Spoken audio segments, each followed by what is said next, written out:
விடுதலை சிறுத்தைகள் முற்றிலும் மாறுபட்டவர்கள் என்பதை போக போக காலம் சொல்லும். நீங்கள் கூட்டணி கணக்குகளை போட்டுக் கொண்டிருக்கிற போது நாங்கள் தேசத்தை காப்பதற்காக கணக்கு போட்டுக் கொண்டிருக்கிறோம். அரசமைப்பு சட்டத்தை பாதுகாப்பதற்காக நாங்கள் போராடி கொண்டிருக்கிறோம். அரசமைப்பு சட்டத்தின் உயிர்மூச்சு கோட்பாடாக இருக்கிற மதச்சார்பின்மை கோட்பாட்டை பாதுகாப்பதற்காக போராடி கொண்டிருக்கிறோம். நாங்க அன்னன்னைக்கு பரீட்சை படிச்சுட்டு பாஸ் பண்றவங்க. உங்களை மாதிரி ஒரு வருஷத்துக்கு முன்னாடியே படிச்சு செகண்ட் ரிவிஷன் தேர்ட் ரிவிஷன் எடுத்து கடைசியில ஃபெயில் ஆறவங்க கிடையாது. சில பேர் ஒரு வருஷத்துக்கு முன்னாலே பரீட்சைக்கு படிக்க ஆரம்பிச்சிட்டாங்க. அண்ணன் எடப்பாடியார் கிளம்பிட்டார், சிலபஸ் எல்லாம் முடிச்சு இப்ப ஒரு சிலபஸ் முடிச்சுட்டார். அடுத்த ரவுண்ட் போயிட்டு அடுத்த ரிவிஷன் வருவார். நாங்க எலெக்ஷன் அறிவிச்ச பிறகுதான் எலெக்ஷன் வேலையே செய்வோம். அது எங்களுக்கு செய்ய தெரியாத வேலையெல்லாம் ஒண்ணும் கிடையாது. எங்களுக்கு அது இல்ல பிரைமரி, அது எங்களுக்கு செகண்டரி தான். தேர்தல் அரசியல்ல தேர்தலை சந்திச்சாகணும், நாடாளுமன்ற ஜனநாயகத்துல தேர்தலை சந்திச்சாகணும்.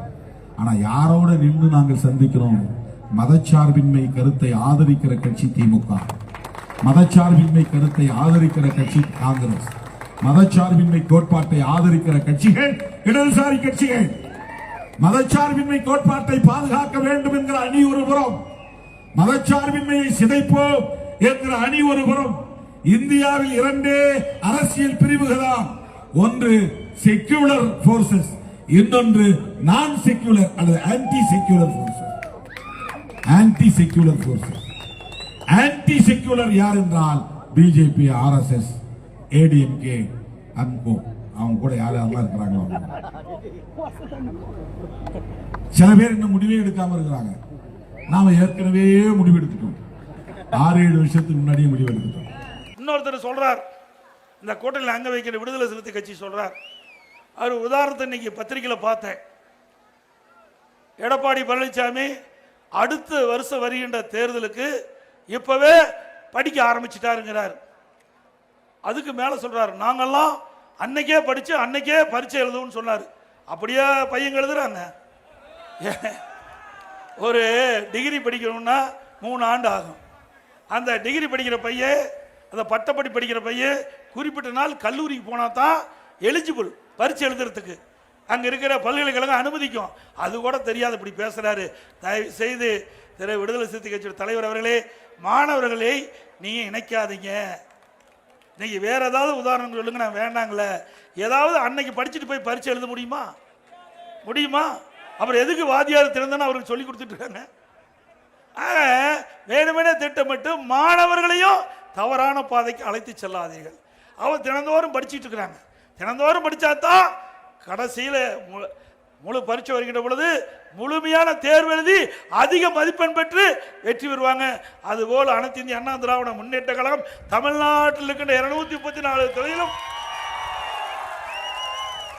இன்றைக்கு எழுச்சி பயணம், சூறாவளி எழுச்சி பயணம் மேற்கொண்டு மக்களை சந்தித்து மக்களுடைய குறைகளை கேட்டு அறிந்து அதை அண்ணா திமுக ஆட்சி மலர்ந்தவுடன் நிறைவேற்றப்படும்.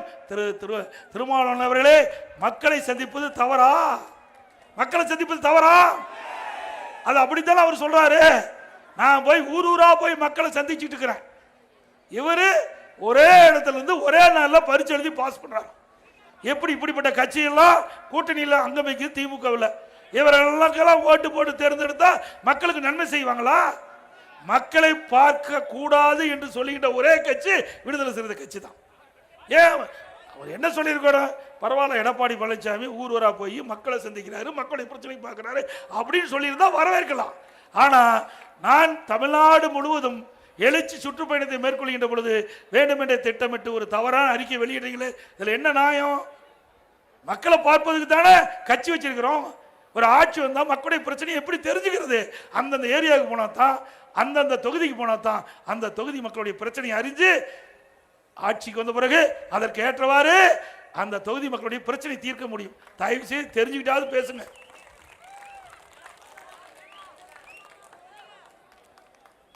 இன்றைக்கு எங்க பார்த்தாலும் போதைப் பொருள் இல்லாத இடத்திலே கிடையாது. இன்றைக்கு தமிழகம் போதைப் பொருள் நிறைந்த மாநிலமா இன்றைக்கு காட்சி அளிச்சுட்டு இருக்குது. இன்றைக்கு மாணவர்கள், இளைஞர்கள், பொதுமக்கள் கஞ்சாவுக்கு அடிமையாகி இன்றைக்கு மிகப்பெரிய கொடுமை தமிழகத்தில் நடந்துட்டு இருக்குது. இந்த கஞ்சா போதை ஆசாமி தான் கொலை, கொள்ளை, திருட்டு, வழிப்பறிவு, பாலியல் கொடுமை எல்லாத்துக்கும் காரணம் இந்த கஞ்சா. அதை தடுத்து நிறுத்த வேண்டும் என்று 3 ஆண்டுக்கு முன்பே முதலமைச்சர் கோரிக்கை வச்ச, சட்டமன்றத்தில் பேசினேன், அறிக்கை வேலை வெளியிட்டேன், தொலைக்காட்சி வாயிலாக பேட்டி கொடுத்தேன். இந்த அரசாங்கம் கண்டுகொள்ளவே இல்லை. இன்றைக்கு எங்க பார்த்தாலும் போதை ஆசாமியால் சட்ட ஒழுங்கு தமிழகத்தில் சீரழிந்து கிடக்குது. இன்றைக்கு 10 நாளைக்கு முந்தி பாருங்க, ஒரு 10 வயது மதிக்க தந்த ஒரு பெண் திருவள்ளூர் மாவட்டம் கும்மிடிப்பூண்டில் ஒரு சாலையில் நடந்துட்டு போறாங்க. பின்னாண்ட ஒருத்தன் போனோம், அப்படியே அலாக்கா தூக்கிட்டு போயிடறான். எவ்வளவு கொடுமை! இது வரைக்கும் அந்த குற்றவாளி கண்டுபிடிக்க முடியல. அதோட 2 நாளைக்கு முந்தி மற்றொரு சிறுமிய ஒரு மாணவன் அவனும் தூக்கிட்டு போயிட்டான். அது மட்டும் இல்லை, இன்றைக்கு பள்ளிக்கூடத்துக்கு நம்ம குழந்தைகளை பெண் குழந்தைகளை அனுப்புதே பல பெற்றோர்கள் அச்சமா இருக்குது. அந்த வேலையை பயிரம் மேயிற மாதிரி நம்ம சிறுமிகள், நம்ம குழந்தைகள்லாம் பள்ளிக்கு அனுப்புகிறோம். சில ஆசிரியர் செய்கிறத எல்லா ஆசிரியரும் கிடையாது. இன்றைக்கி ஆசிரியர்லாம் நல்லா பாடம் சொல்லி கொடுத்ததுனால தான் நான் உங்களுக்கு முன்னாடி நான் பார்த்துட்டு இருக்கிறேன். நிறைய பேர் பட்டப்படி படித்து பல பேர் வேலைக்கு போயிருக்காங்க, நல்ல ஆசிரியர் இருக்கிறாங்க. ஆனால் அதில் ஒரு சில ஆசிரியர்கள் தவறாக பாலியல் சீண்டல் நம்முடைய குழந்தைகளை செய்வதனால போக்சோ சட்டத்தில் கைது ஆகிட்டே இருக்கிறாங்க. இப்படிப்பட்ட நிலைமை தமிழ்நாட்டில் இருக்குது. அது மட்டும் இல்லை, அந்த கஞ்சா போதைக்கு அடிமையானவே பாட்டி விட்டு வைக்கிறதில்ல. சிறுமி முதல் பாட்டி வரை பாலியல் சீண்டல் இல்லாத நாளே இல்லை. தொலைக்காட்சி திறந்தாலும் சரி, பத்திரிகை திறந்தாலும் சரி, இதுதான் செய்தியாக வந்து கொண்டிருக்கின்றது. தமிழகத்தில் சட்ட ஒழுங்கு அடியோடு சீரழிந்து விட்டது என்பதை நேரத்தில் சுட்டிக்காட்ட விரும்புகின்றேன். அது மட்டுமல்ல, இன்னைக்கு மணல் கொள்ளை தாராளமாக நடந்துகிட்டு இருக்குது. அரசாங்கம் அதுக்கு உதவி செய்வதா என்று எனக்கு தகவல் கிடைத்துக்கிட்டு. அரசாங்கமே அரசு அதிகாரிகள், சம்பந்தப்பட்ட அதிகாரிகள் துணை இல்லாமல் இன்றைக்கு மணல் முறைகேடு நடக்காது. கரூரில் வாங்கல் என்ற இடத்துல ஒரு 4 நாளைக்கு முந்தி மணல் மாபியாக்கள் மணல் அள்ளிட்டு இருக்கிறாங்க. 5 ரீச்சல் அள்ளுறாங்க. ஒரு நாளைக்கு 1500 லோடு மணல் முறைகேடாக திருட்டுத்தனமாக அள்ளிட்டு இருக்கிறாங்க. அதை ஒருவர் தட்டி கேட்கிறார். தட்டி கேட்ட உடனே அவரை வெட்டி அதே இடத்துல கொள்றாங்க. அதை தடுக்க போன ஒரு தம்பிக்கு அவருக்கு வெட்டுக்காயம் பெற்று இன்றைக்கி மருத்துவமனையில் இன்றைக்கு சீரியஸாக சிகிச்சை பெற்று வர்றார். அவருடைய தாயார் தடுக்க போகிறாங்க, அவருக்கும் அடிபட்டு மருத்துவமனை சிகிச்சை பெறுறாங்க. ஆனால் இந்த அரசாங்கம் முறையாக நடவடிக்கை எடுக்கலை. இன்றைக்கு மணல் மாபியாக்களுக்கு அங்கே இருக்கின்ற அதிகாரிகள் துணை போயிருக்கிறாங்க. அனைத்து இந்திய அண்ணா திராவிட முன்னேற்ற கழக ஆட்சி அமைந்தவுடன் இதற்கு உடந்தையாக இருந்த அரசு அதிகாரிகள் அத்தனை பேருக்கும் தகுந்த நடவடிக்கை எடுக்கப்படும். நான் ஒரு விவசாயி இருந்த நேரத்தில் அந்த நிலத்தடி நீர் மணல் அதிகமாக இருந்தால் நிலத்தடி நீர் நன்றாக இருக்கும். அதனால நான் முதலமைச்சராக வந்தவுடன் 2017ஆம் ஆண்டு மணல் அள்ளுவதை தடை செஞ்சேன். இன்றைக்கு நதியில் இருக்கிற மணல் அள்ளக்கூடாது, ஆற்று மணல் அள்ளக்கூடாது, தடை போட்டேன். அதற்கு பதிலாக கட்டடத்திற்கு எம்சாண்டை பயன்படுத்துங்க அப்படின்னு கொண்டு வந்து நடைமுறைப்படுத்தினேன். ஆனால் திராவிட முன்னேற்ற கழக ஆட்சி வந்த பிறகு இன்றைக்கு திருட்டுத்தனமாக ஆங்காங்கே மணல் அள்ளப்பட்டு வருகிறது. எங்கெல்லாம் மணல் கொள்ளை நடக்குது என்பதை நாங்களும் கவனித்துக் கொண்டுதான் இருக்கின்றோம். அனைத்து இந்திய அண்ணா திராவிட முன்னேற்ற கழக ஆட்சி மனதுடன் எங்கெங்கெல்லாம் முறைகேடாக மணல் அள்ளப்பட்டதோ அங்கு இருக்கின்ற அதிகாரிகள் மீது உரிய நடவடிக்கை சட்ட ரீதியாக எடுக்கப்படும். அதோட இப்ப பாத்தீங்கன்னா உங்களுடன் ஸ்டாலின் வீடு வீடா இந்த நோட்டீஸ் கொண்டு வர போறாங்க. வீடு வீடா இதை எடுத்துக்கிட்டு வர போறாங்க. இப்ப உங்களுடன் ஸ்டாலின் இது வரைக்கும் யாருடன் இருந்தாரோ தெரியல. ஸ்டாலின் இப்பதான் உங்களுடன் ஸ்டாலின் இணைஞ்சிருக்காரு. இப்போ இதுல 46 கோரிக்கை, உங்களுக்கு ஏதாவது 46 பிரச்சனை இருந்தா இதுல அடிச்சு கொடுத்துருக்காங்க. 46 பிரச்சனைகள் உங்களுக்கு ஏதாவது இருந்தால் அங்க வீட்டுக்கு இந்த அதிகாரிகள் வீடு வீடா வந்து கதவை தட்டி உங்களுக்கு என்ன பிரச்சனை கேட்டு உங்களுடைய கோரிக்கை நிறைவேற்றுவாரா 45 நாள்ல. அப்படின்னா இந்த 4 வருஷமா மக்களுக்கு பிரச்சனை இருக்குது என்று இந்த அரசாங்கத்துக்கு தெரியுமில்ல? தெரியுங்காட்டி தானே இந்த விளம்பரத்தால் கொடுக்குறீங்க. 4 ஆண்டு காலமா என்ன பார்த்தீங்க? அரசாங்கத்தில் எதுவுமே கவனிக்கலையே. 4 ஆண்டு காலம் முடிஞ்சு போச்சு, இன்னும் 8 மாசம் தான் இருக்குது. 50 மாசம் முடிஞ்சு போச்சு, இன்னும் 8 மாசம் தான் தேர்தல் இருக்குது. இப்போ இந்த மக்கள்கிட்ட அவர்கிட்ட மனு வாங்கி நீங்க என்ன தீர்த்து வைக்க போறீங்க? வேணுமெனே திட்டமிட்டு மக்களை ஏமாற்றுகின்ற நாடகம். மக்களை ஏமாந்து விட வேண்டாங்க.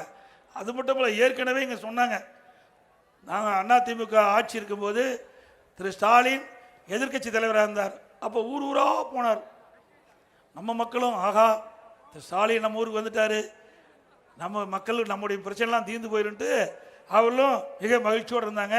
அப்போ ஒரு திட்டில் திரு ஸ்டாலின் பாயை விரித்து அதில் அமர்ந்துக்கிட்டாரு. முன்னாடி இருக்கிற பெட்ஷீட்டில் மக்கள்லாம் அமர வச்சு உங்களுக்கு என்ன குறை இருந்தாலும் அந்த குறையை மனுவாக எழுதி நான் கொண்டு வந்த பெட்டியில் போடுங்க, அந்த பெட்டியை பூட்டி சீல் வச்சு நான் பத்திரமா வீட்டுக்கு எடுத்துகிட்டு போய் திமுக ஆட்சிக்கு வந்த பிறகு சீலை ஒட்டிச்சு பெட்டியை திறந்து மனுவை எடுத்து படித்து பார்த்து தீர்வான்னு சொன்னார். அப்புறம் எதுக்கு இது? ஏற்கனவே மனு கொடுத்தாச்சு இல்லை, மக்களுடைய பிரச்சனை எழுதினாலும் மனு கொடுத்தாங்க. அப்புறம் எதுக்கு மறுபடியும் இந்த மனு அடிக்கிறீங்க? ஆக ஒரு படத்தில் வருது, ஒருவருக்கு ஆசையை தூண்டினா என்னப்பா இருக்குது, ஒருவரை ஏமாற்றணும்னா ஆசையை தூண்டணுமா, சதுரங்க வேட்டையில் வந்திருக்குது. அப்படி மக்களுடைய ஆசையை தூண்டி அடுத்த ஆண்டு வருகின்ற சட்டமன்ற தேர்தலில் உங்களை வாக்குகளை பெறுவதற்காக தந்திரமா திரு ஸ்டாலின் இந்த வேலையை துவங்கியிருக்கிறாரு. உஷாரா இருங்க, எச்சரிக்கையா இருங்க. ஒரு முறை ஏமாத்திட்டீங்க, அதனால எவ்வளவு துன்பங்கள் இந்த 4 ஆண்டுல நம்ம அனுபவித்துக் கொண்டிருப்போம் என்பதை நீங்கள் எண்ணி பார்க்க வேண்டும் என்ற இந்த நேரத்தில் தெரிவித்து, மீண்டும் அதிமுக ஆட்சி மலர வேண்டும், அதுக்கு உங்களுடைய மகத்தான ஆதரவை தர வேண்டும். இன்றைக்கு மன்னார்குடியில் நிறைய திட்டங்களை நாங்கள் நிறைவேற்றியிருக்கிறோம். இன்றைக்கு பார்த்தீங்கன்னா மன்னார்குடி ராஜகோபாலசாமி அரசு கலைக்கல்லூரிக்கு 10 கோடி மதிப்பில் வகுப்பறை கட்டியிருக்கிறோம். இப்படி பல திட்டங்கள் நிறைய செஞ்சுருக்கிறோம். பாலங்கள் கொடுத்துருக்கிறோம், நல்ல சாலைகள் செஞ்சு கொடுத்துருக்கிறோம். அதே அதிமுக அரசு தான் மக்களுடைய அரசு, மக்களுடைய பிரச்சனையை தீர்க்கக்கூடிய ஒரே அரசாங்கம் அதிமுக அரசு. ஆகவே 2026ஆம் ஆண்டு நடைபெறுகின்ற சட்டமன்ற பொதுத் தேர்தலில் அனைத்து இந்திய அண்ணா திராவிட முன்னேற்ற கழக வேட்பாளருக்கு 2 லட்சத்திலே வாக்களித்து வெற்றி பெற செய்யும்.